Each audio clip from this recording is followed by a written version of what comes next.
इन्होंने तो विकास के नाम पे शुरुआत में वोट मांगी थी, अब इन्होंने धर्म के नाम पे वोट मांगी, हिंदुत्व की बात की, हिंदुत्व के नाम से इन्होंने जो अयोध्या में मंदिर बनना था इन्होंने उसकी बात की, लेकिन इन्होंने उसमें भी चंदा उगा करके घोटाला करना शुरू कर दिया। इन्होंने वहां से भी लोगों को लूट करके खाने का काम कर दिया। आदरणीय सतीश चंद्र मिश्रा जी ने यही कहा है, अगर हमारी सरकार आती है तो हम अयोध्या का मंदिर भी अगर बनाएंगे तो ईमानदारी के साथ बनाएंगे, किसी जनता के साथ या सरकार के साथ धोखा छपल नहीं होने देंगे। अब आप राशन की बात कर लो, 5 रुपए का गेहूं देते हैं, उसमें 95 रुपए का मोदी जी का छप के फोटो मिलता है उस पर। तो विकास कितना हो रहा है, अपना एडवर्टाइजमेंट बहुत ज्यादा कर रही है। सबसे पहले जो बहुजन समाज पार्टी है वो लॉ एंड ऑर्डर के साथ काम करती है, वो सबका ध्यान रखती है। 2007 में ब्रह्मा विष्णु महेश का नारा लगा और सभी लोगों ने और ब्राह्मण समाज ने विशेष तौर से बहुजन समाज पार्टी को समर्थन किया, लेकिन कहीं ना कहीं परिवर्तन की एक लहर इधर उधर से आती है और लोग इधर उधर बहक जाते हैं, इसलिए 12 में या आपके उसके 19 में लोग इधर उधर चले गए। लेकिन इस बार जब ब्राह्मण फिर से बहुजन समाज पार्टी के साथ जुड़ रहा है तो कहीं ना कहीं बहुजन समाज पार्टी में और ब्राह्मणों का इसमें आना बहुजन समाज पार्टी के लिए हित में होगा।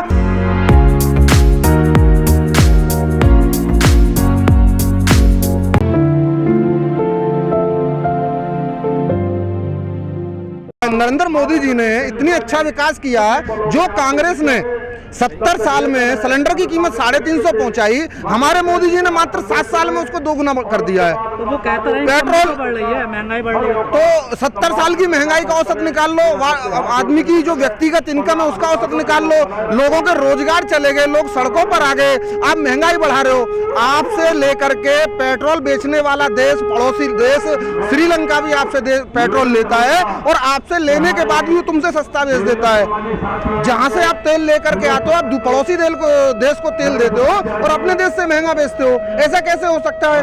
कांग्रेस के राज का पेट्रोल सस्ता था। अभी तो हम सेंटर की बात कर रहे हैं, हम अगर हर व्यक्ति कहीं ना कहीं धर्म से संबंध रखता है, हर आदमी का अपने धर्म का मतलब होता है और धर्म के हिसाब से आदमी को हर प्रकार की एक आवश्यकता होती है। ऐसा नहीं है कि शिक्षा अपने लिए है, शिक्षा का अपना अलग महत्व है, धर्म का अपना अलग महत्व है, विकास का अपना अलग महत्व है। ऐसा नहीं है कि आप सारी चीजें खत्म करके सब चीजों को स्कूल से जोड़ दें। स्कूल की बहुत ज्यादा आवश्यकता है, लेकिन कहीं ना कहीं लोगों को अपनी धार्मिक जीवन जीने के ढंग में धर्म की आवश्यकता होती है। तो वहाँ मंदिर हो, मस्जिद हो, हर आदमी को हमारा संविधान भी प्रत्येक व्यक्ति को यह आजादी देता है कि वो अपने धर्म के अनुसार अपना जीवन जी सकता है। मतलब बीजेपी धर्म की बात करते तो फिर इसका मतलब कोई गलत काम नहीं करती? धर्म की बात सब करते हैं, कौन नहीं करता है? बहन जी ने भी अपनी बात रखी है, हम आएंगे तो मंदिर बनवाएंगे, लेकिन बात आती है ईमानदारी से काम करने की। राम की बात करें ना, उन्होंने सर्व समाज के सम्मान में और बीएसपी मैदान में, यहाँ ऐसा नहीं है कि किसी एक व्यक्तिगत के साथ है। अभी ठाकुर समाज के भी बहन जी ने सम्मेलन शुरू करा दिए,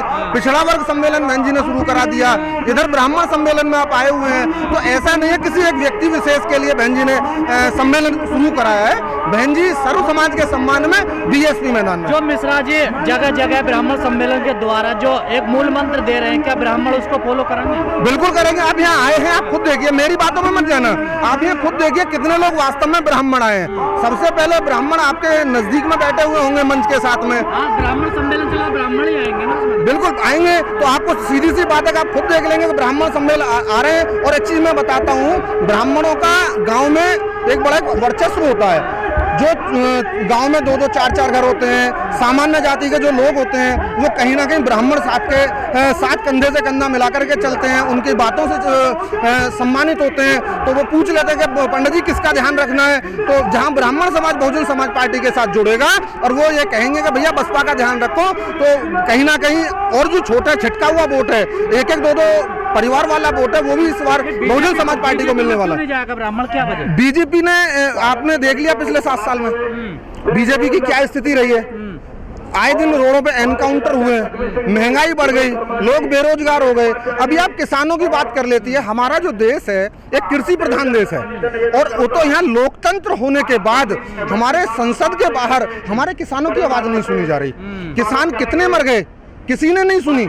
किसान विरोधी सरकार भारतीय जनता पार्टी, आपकी बेरोजगार को बढ़ावा देने वाली भारतीय जनता पार्टी, महंगाई को बढ़ाने वाली भारतीय जनता पार्टी। अब मैं आपसे एक बात कहता हूँ, एक तरफ जब गाड़ी खरीद के लाते हैं 4 पहिए की, तो एक तरफ रोड टैक्स भी दे देते हैं। और भारतीय जनता पार्टी ने रोडों को थोड़ा सा डेवलपमेंट क्या कर दिया, उन पर हर जगह 100 किलोमीटर 50 किलोमीटर पर टोल टैक्स लगा दिए। एक तरफ जनता रोड टैक्स देती है, वहीं दूसरी तरफ टोल टैक्स भी देती है।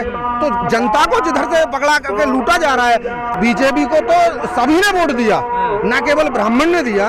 अगर इतना बहुमत के साथ आप सत्ता में बैठे हैं तो क्या केवल एक किसी व्यक्ति विशेष ने वोट दिया? उसमें जाटव ने भी वोट दिया, उसने वाल्मीकि भी वोट दिया, उसने पिछड़ा वर्ग गुर्जर समाज सभी ने वोट दिया था, लेकिन उसको संभाल नहीं पाए भारतीय जनता पार्टी के लोग। विकास देख लो, 70 साल का विकास कांग्रेस में, अच्छा काम मेरी नजर में कोई नहीं है, सारे बुरे वाले हैं। लोकबंदी में हम नोटबंदी की बात कर लें, नोटबंदी में लोगों की कमर तोड़ दी।